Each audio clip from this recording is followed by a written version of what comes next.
People invest in real estate for a lot of different reasons, right, Denny? I mean, cash flow, tax benefits, appreciation, and a bunch of others. But one of the most important is diversification. Investing in non-correlated assets so that if one part of your portfolio crashes, crashes and burns, it doesn't take the rest of your portfolio with it. So, like Denny, if you put all your eggs in one basket and one cracks, you got the others. Yeah, well, exactly. So, I thought we would chat today a little bit about the stock market, or more importantly, how well real estate hedges against an overpriced stock market, because the stock market does feel pretty overpriced right now. We're recording this in mid-July, and price over earnings ratios are near 29 for the S&P 500. The Buffett indicator, which is the ratio of the total U.S. stock market to the total U.S. GDP, is over 200%. A healthier ratio is 1-to-1, or maybe 125 to 140%. So over 200% stock market valuations compared to GDP. That's really high. So the stock market feels overpriced right now. Doesn't mean that there isn't more room for it to grow before it corrects. That happens all the time. But as real estate people, Denny and I want to look at how well does real estate protect our portfolio from the stock market crashing. So, Denny, we're going to talk through a couple different ways that real estate can help you hedge, and a couple of the biggest risks, and how well real estate can help you hedge against a stock market crash. So let's start simple. Let's start with just a garden variety stock market correction. Stocks get overpriced. That happens, that in any market. Sometimes buyers get ahead of sellers, right? They get a little bit too anxious and start overpaying, and you outpace the fundamentals of whatever it is that you're talking about in that market priced thing, and in this case, stocks. So that feels to be the case right now. Who knows? But real estate is a very good hedge against just garden variety stock market corrections, because in a correction, there's no fundamental recession that's causing stocks to crash. It's just that prices outpaced the fundamentals. So prices drop some, that's okay. Doesn't mess up real estate. Your real estate investments will just keep on chugging along with no problem whatsoever. All right. Let's talk about geopolitical risk. So big one right now. Oh yeah. Yeah, there's plenty of reason to be wary about geopolitical risk at the moment. But geopolitical risk can mean a lot of different things. It could be foreign wars. It could be like hot wars, people actually fighting on the ground. It could mean trade wars. There's a lot of threat of that going on at the moment.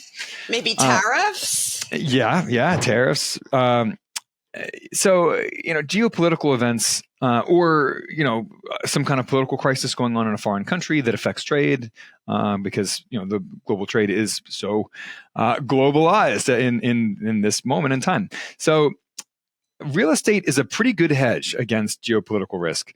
If a supply chain gets snarled up because of a war or a trade war or some kind of political crisis in another country, that will affect stocks and companies that are seeing supply chain issues from that.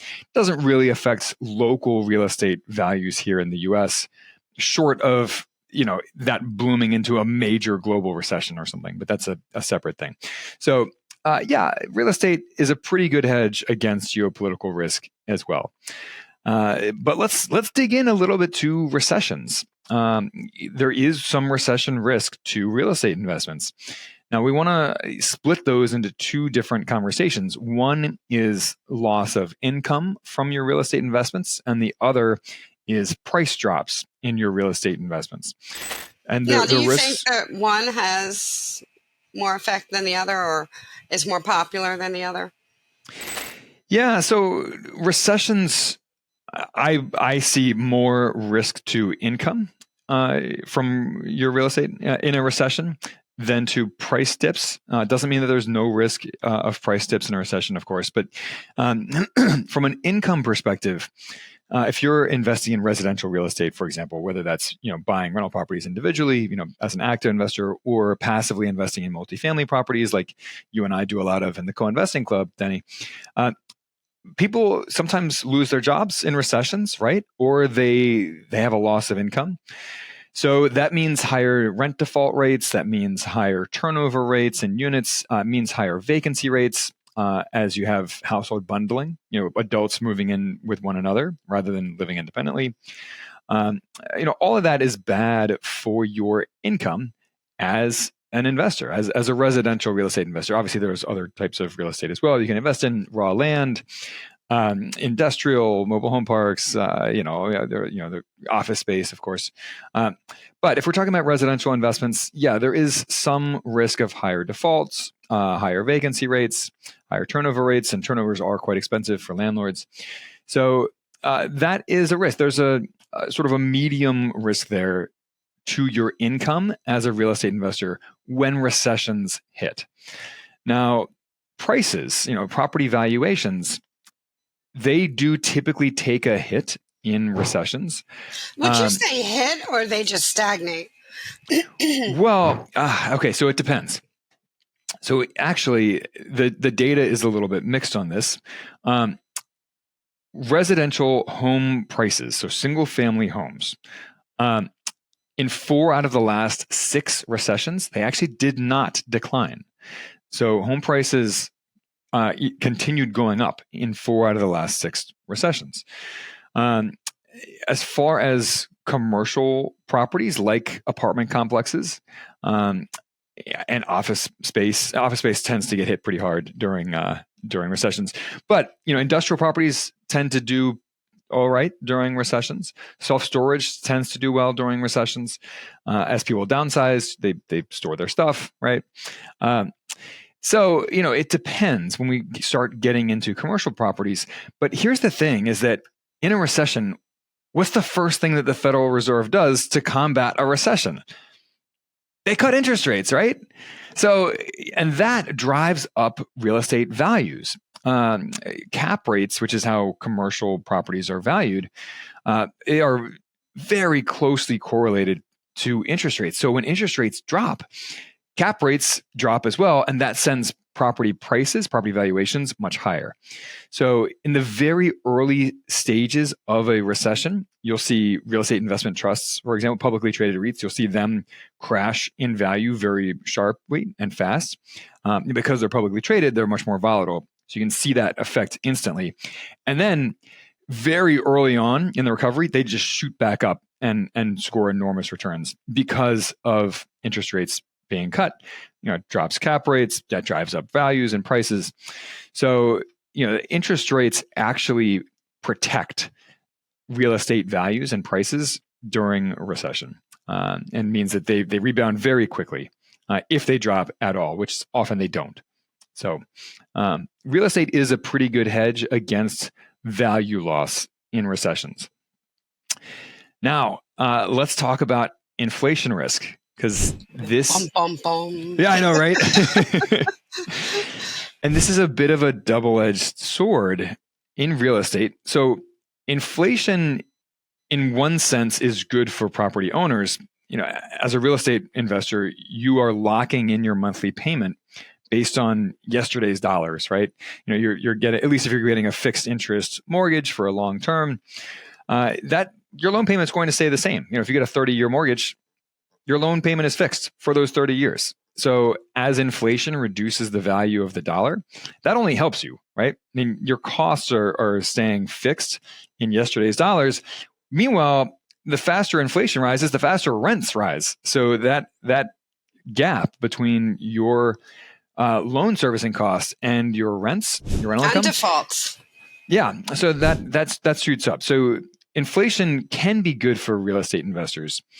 And of course, it drives up property values even higher, at least in nominal dollars.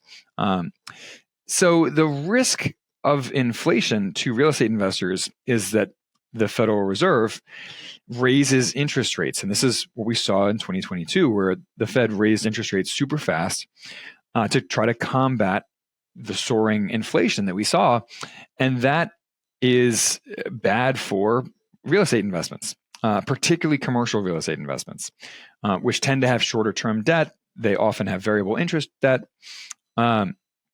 So, and of course, higher interest rates mean higher cap rates, which means lower property values. So that's the double-edged sword. Inflation is basically all upside for residential investors. It's more mixed for commercial real estate investors. So just something to keep in mind. Now, here's where real estate is truly vulnerable. Stagflation. So, it's a term from the 70s, but it refers to stagnant economic growth or recession combined with high inflation. And that leaves the Federal Reserve between a rock and a hard place. If they raise interest rates to combat inflation, then that's going to exacerbate the recession. If they cut interest rates to try to spur economic growth and fix the recession, that drives up inflation. So that is sort of a worst of both worlds scenario for real estate investors. So, we're walking through all these different things that could affect your stock market investments and cause them to crash. And, how insulated are your real estate investments in that context. So in some of these things, recession, inflation, corrections, geopolitical risk, some of these threats to your stock market portfolio, real estate is either somewhat or very insulated from it. Stagflation, that's terrible for your stock portfolio. It's also terrible for your real estate portfolio. So stagflation is really kind of the worst case scenario here as a real estate investor, and in many ways as a stock investor too. That's really what we all want to avoid as investors in general. So I've been talking too much. Denny, any thoughts on this? I just think that what we said in the beginning is so important, which is diversification in all of these circumstances. I mean, even COVID, which was completely unexpected. And if you had a diversified portfolio, you were more apt to, progress instead of, go completely down. Because I know a lot of people who lost a whole lot. Yeah, so COVID was kind of interesting. You had this flash crash in 2020 where stock markets completely collapsed. And then they had a pretty quick rebound when it became obvious that the world wasn't actually ending in an apocalypse, right? And then real estate, of course, just shot through the roof in the pandemic and in the immediate aftermath. Except for office space, which tanked. Except for office space, yeah, yeah. So I have a little bit of office space investments, and they've been doing very poorly, since COVID, basically. So yeah, diversification is the name of the game. We are definitely not anti-stock market. I have half of my personal assets in stocks. The other half is roughly in real estate. So yeah, we're big on diversification. If one area suffers, the other area can protect you. And that's the whole name of the game.